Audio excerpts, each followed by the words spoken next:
And this is one of the costs of being poor that we don't really talk about, or at least it doesn't seem like it. At some point, as an adult, you look back and say, oh, well, you were disadvantaged as a kid. You didn't have these advantages. But do you think how much potential is lost simply because of some Lack of resources. financial Yeah. obstacle that you can't get across, Yeah. right? And not even really, because I mean, yes, not to, but we're talking about let's just say you had to buy the shoes for basketball. Maybe they provided the uniform, but you have to buy the shoes. Basketball Right. shoes are kind of expensive, minimum $100.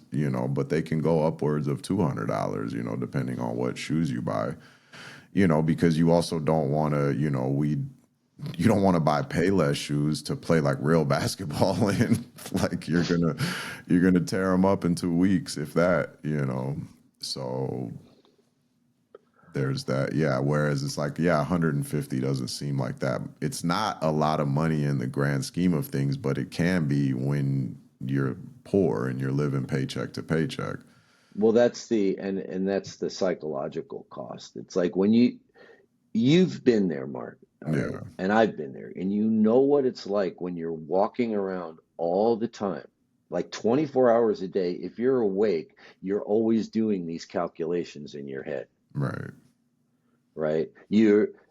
It's Tuesday, you get paid on Friday, and you look down at the gas gauge and you're doing a calculation. Right. You're like, okay, Do I have enough gas to get to to get payday. me through to Friday, or do I have enough money to put more gas in the car to get me to Friday?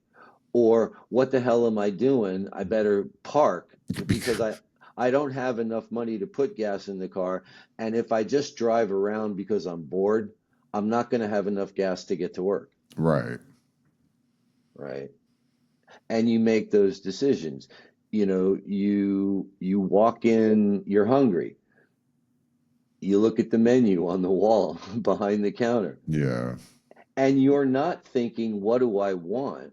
What can I? What can I afford? Exactly. Right. And now, in another discussion that we had, we talked about death by a thousand cuts in a different way. Well, that's death by a thousand cuts on an economic level Right. because you're making decisions all the time, Yeah. constantly calculating, and we talked about, like getting your bills paid. Well, nowadays with automatic payments and all that kind of stuff, it's different. You know, Yeah. you're not so much getting late because you set up your payment. You say, okay, auto payment, the bill's due on the 14th, so pay it on the 10th every Yeah. month, you know. And then the only thing that happens is maybe you get socked with some overdraft fees because the bank went ahead and did the automatic payment, Yeah. right? But it was like, well, You yeah, didn't have the we money. you didn't have enough money in your checking account, and then you have another another cost to poor people